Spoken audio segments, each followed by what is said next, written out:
సినిమాల్లో కాంతారావు పేరు చెప్పగానే కత్తి యుద్ధం గుర్తుకొస్తుంది. ఆయన కత్తి పట్టాడు అంటే ఆ సీన్ అద్భుతంగా పండాల్సిందే. అయితే ఖమ్మం జిల్లా పొలిటీషియన్స్లో కూడా ఓ కాంతారావు ఉన్నాడు. ఆయన రాజకీయ యుద్ధాల్లో ఆరితేరాడు అనే పేరు తెచ్చుకున్నాడు. కానీ ఎందుకో ఇప్పుడు ఆ సీన్ మారిపోయిందంట. దీంతో ఆయన కత్తి యుద్ధం మీద ఆయనకే అనుమానాలు పట్టుకున్నాయంట. మరి ఆయనకు పదును తగ్గిందా? త్వరలో లోకల్ బాడీ ఎన్నికలు జరుగుతున్నాయి. మరి ఆలోగా తన కత్తికి పదును పెట్టుకోగలరా? అసలు కాంతారావు చుట్టూ ఇలాంటి అయోమయ పరిస్థితులు ఎందుకు ఏర్పడ్డాయి? ఈ స్టోరీ చూడండి.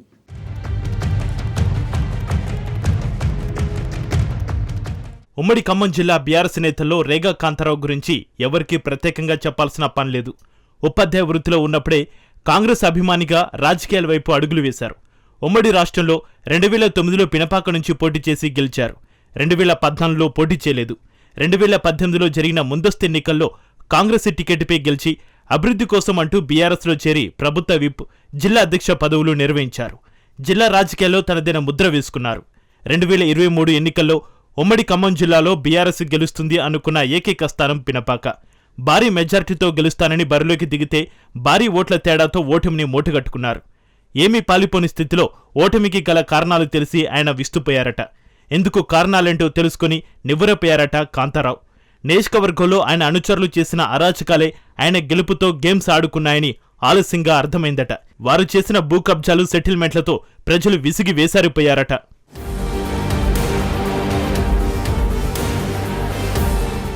మణుగురుకు చెందిన జెడ్పీటీసీ మరో ముగ్గురు ఆయన క్లోజ్ అసోసియేట్స్ కాంతారావు కోటరీలో ఉండేవారని అంతా చెప్పుకుంటారు.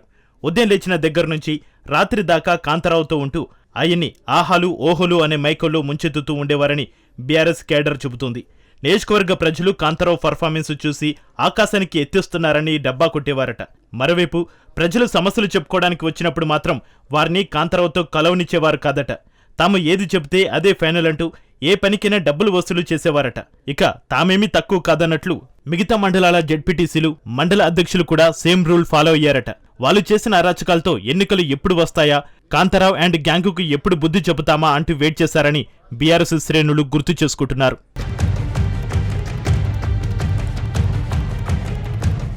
పినపాక నియోజకవర్గం మణుగూరులో ఈ ముఖ్య నేత కన్ను పడితే ఎలాంటి పంచాయతీ అయినా డబ్బుల దగ్గరే కథ ముగిసేదట.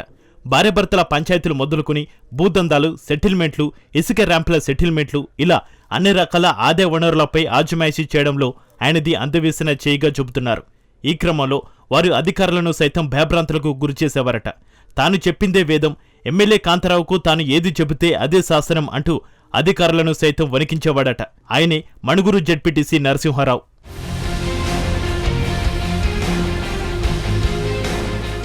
ఎంపీటీఓ కార్యాలయాన్ని అడ్డాగా చేసుకుని ఉదయం 9 గంటల నుంచి రాత్రి 1 గంట దాకా సెటిల్మెంట్లు, పోలీస్, రెవెన్యూ విభాగాల్లో తలెత్తే పంచాయతీలను ఆయనే డీల్ చేసేవాడట. రోజుకు 2 లక్షల రూపాయలైనా జేబులో పడినదే ఆయన ఇంటికి వెళ్లేవారు కాదట. ఈ డీలింగ్స్ అన్ని పార్టీ పత్రానికి దారితీస్తాయని కార్యకర్తలు గొంతెత్తి చెప్పినా రేగా కాంతారావు పట్టించుకోలేదట. పైగా పార్టీ నడవాలంటే ఆ మాత్రం చేయాలి కదా అనేవారని గుసగుసలు వినిపిస్తున్నాయి. ఈ సెటిల్మెంట్ల దందాలన్నీ ఆయనకు తెలిసే జరుగుతున్నాయని ప్రజలకు అర్థం కావడంతో వారంతా ఆగ్రహంతో ఊగిపోతూ ఎన్నికలు వచ్చే వరకు ఎదురుచూసి ఓట్ల ద్వారా గుణపాఠం చెప్పారని కేడర్ మొత్తం కోడే కూస్తుంది.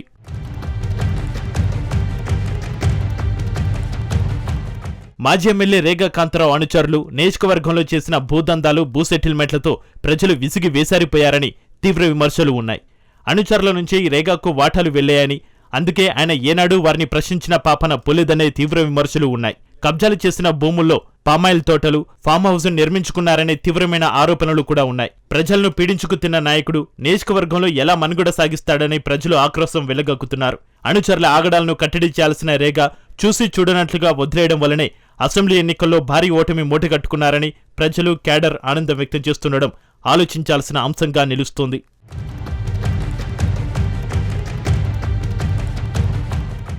అభివృద్ధి ధ్యేయంతో ముందుకెళ్లిన రేగా మన్యం టైగర్గా పేరు తెచ్చుకున్నారు. జెడ్పీటీసీలు, మండల అధ్యక్షులతో కలిసి ఆ నలుగురే అనే విధంగా ఆయన చుట్టూ చేరి అంతా మనదే, ఎక్కడ చూసినా మనం చేసిన అభివృద్ధి అంటూ కాంతారావును ఆకాశంలో ఊరేగించారట. ప్రజలు భారీ మెజార్టీతో తమనే గెలిపిస్తారని లేనిపోని మాటలు చెప్పేవారట. మన్యం టైగర్గా ఉన్న పేరును చెడగొట్టుకోవడమే కాకుండా కబ్జాల కాంతారావు అనే పేరు తెచ్చుకున్నారని రాజకీయంగా చేతులారా భారీ డ్యామేజీ చేసుకున్నారంటున్నారు. ఎంపీటీఓ కార్యాలయాలను, పార్టీ కార్యాలయాలను అడ్డాగా చేసుకుని కాంతారావు అనుచరులు అరాచకాలు సాగించారు. 100 ఓట్లు కూడా రాబట్టలేని వారికి ఇసుక ర్యాంపులు, కాంట్రాక్టర్లు కట్టబెట్టారని, పార్టీ కోసం రాత్రి పగలు అనే తేడా లేకుండా కష్టపడిన నాయకులను, కార్యకర్తలను రేగా పట్టించుకోలేదని, అదే ఇప్పుడు కాంతారావుకు మైనస్గా మారిందన్న వ్యాఖ్యలు క్యాడర్ నుంచి వినిపిస్తున్నాయి.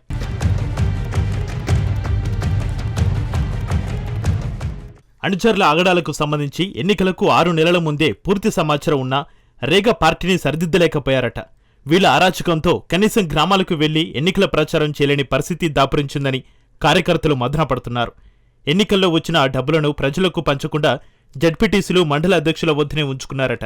ఎలాగైనా ఓడిపోతాం, డబ్బులు పంచి లాభమేంటని గుట్టు చప్పుడు కాకుండా దాచుకున్నారట. ఎన్నికల్లో భారీ మెజార్టీతో గెలుస్తామని రేగా కాంతారావు ముందు డబ్బాలు కొడుతూ అనుచరులంతా ఢంకా బజాయించేవారట. తీరా ఎన్నికల ఫలితాలు రాగానే 50,000 పైచలకు ఓట్ల తేడాతో ఓడిపోవడంతో కంగు తినడం రేగా వంతైంది.